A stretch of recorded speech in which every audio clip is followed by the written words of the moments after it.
Why you replay conversations in your head. Part 2. Opening reflection. There's something important to understand. Not everyone replays conversations the same way. Some people walk away from a tense interaction, and it dissolves. Others carry it home. Into the car. Into the shower. Into bed. And if you are someone who replays, it's not random. It's patterned. Certain personality structures are more vulnerable to replay loops. Not because they are weak, but because their brains are wired for depth. Let's walk through them slowly. You may recognize yourself. The precision-oriented brain. You hold yourself to high standards. You want to get things right. You review your work. You replay your words. You notice small mistakes other people don't even register. After a conversation, your mind doesn't ask, "Was that fine?" It asks, "Was that optimal?" The psychology behind it. In personality psychology, conscientiousness is one of the big 5 traits. It's associated with responsibility, discipline, detail orientation, future planning. Conscientious individuals have stronger engagement in the prefrontal cortex, the brain's executive control center. This region is responsible for evaluating performance, monitoring behavior, adjusting strategy. But here where it becomes vulnerable. Conscientious brains also tend to show stronger error-related negativity, ERN, responses. ERN is a measurable neural signal that appears milliseconds after you make a mistake. It's the brain's internal error alarm. In highly conscientious people, this signal is louder, sharper, more persistent. So when you replay a conversation, your brain is doing performance review, not emotional punishment. Performance optimization. The hidden fear. The deeper fear is not rejection. It's imperfection. And the brain treats imperfection like unfinished business. So it loops. Trying to refine. Trying to improve. Trying to tighten the screws. But conversations aren't spreadsheets. They can't be revised after submission. That's what makes the conscientious mind restless. You feel other people. You notice subtle shifts in tone. You sense discomfort before anyone names it. After conversations, you don't just replay your own words. You replay their facial expression, their silence, their micro-pause. You analyze emotional impact, the neuroscience behind it. Empathy is strongly linked to the mirror neuron system, the anterior insula, the anterior cingulate cortex. These regions activate when you observe someone else's emotional state. For highly empathic individuals, these systems are more responsive. Which means your brain doesn't just record events. It records feelings. And feelings are harder to resolve than facts. Your mind replays not to critique yourself, but to decode the other person. Were they hurt? Were they distant? Did I miss something? The brain hates ambiguous emotional signals. So it simulates, over and over, until it feels resolved. Why it loops? Here's the paradox. The more empathetic you are, the more social uncertainty disturbs you. Because empathy increases emotional data intake. More data means more to process. And when the brain doesn't reach certainty, it keeps running simulations. For you, social interactions carry a slight charge. Not panic. Not necessarily fear. But alertness. Your nervous system is slightly elevated during conversations. You're scanning for disapproval, awkwardness, misalignment.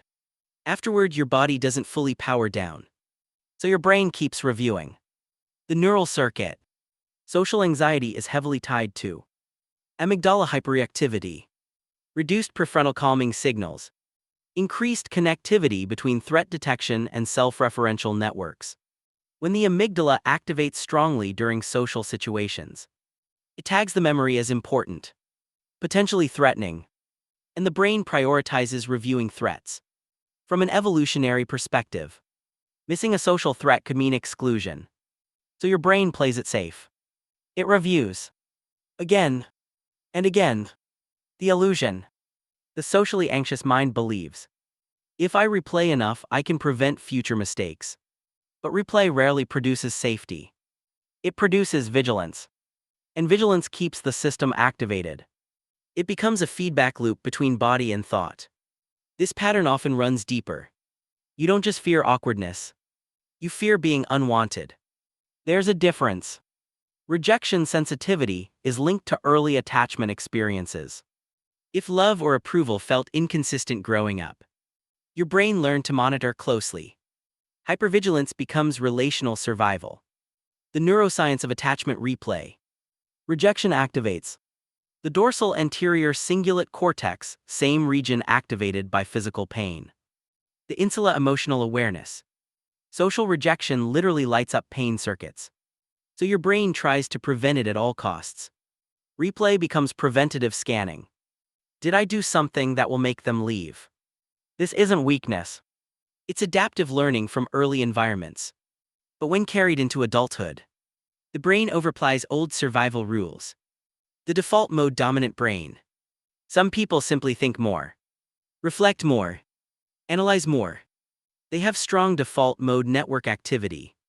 The default mode network handles self-reflection, perspective taking, time travel thinking. This is the system that allows you to imagine alternate versions of events. It's also the system that allows you to replay conversations in cinematic detail.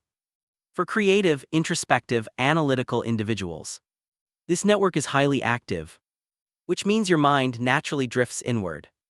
When combined with emotional sensitivity, it becomes replay. The overlap. Most people who replay conversations don't fit one category. They are a blend. Maybe you're conscientious plus empathic, or self-aware plus rejection sensitive, or anxious plus detail-oriented. The more systems overlap, the stronger the loop. A deeper reframe. If you replay conversations frequently, you likely have high emotional intelligence, high conscientiousness, high self-awareness. These are not flaws. They are advanced social capacities. But advanced systems require calibration. Without regulation, they turn inward. Why some people never replay? It's important to say this gently. Some people do not replay conversations because their error monitoring systems are less reactive. Their empathy networks are less sensitive. Their threat detection is lower. In some cases, lower replay simply means lower sensitivity, not higher confidence. Confidence is not the absence of reflection. It's the ability to stop reflecting when necessary. The core mechanism behind all types. No matter your personality type, the loop depends on 3 ingredients. 1. Emotional activation.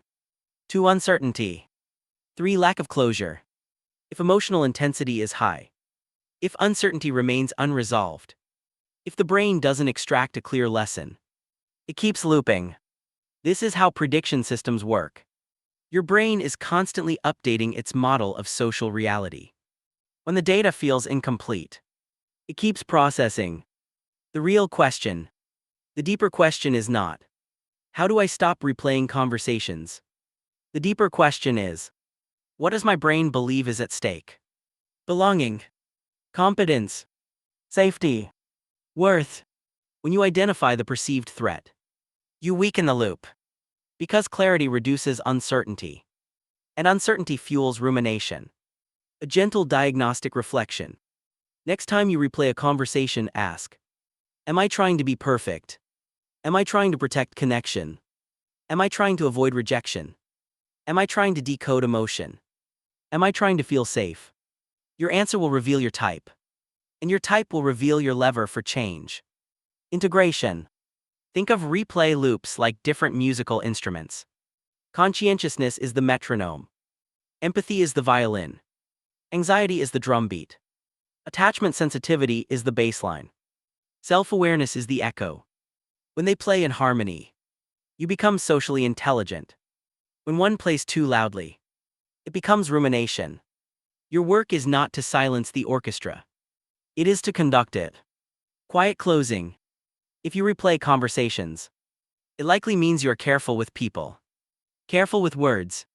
Careful with impact. There is something deeply human about that. But remember, a healthy mind reviews. An anxious mind re-reviews. And a regulated mind knows when to close the file. You are not broken. You are sensitive in a loud world. And with awareness, sensitivity becomes strength.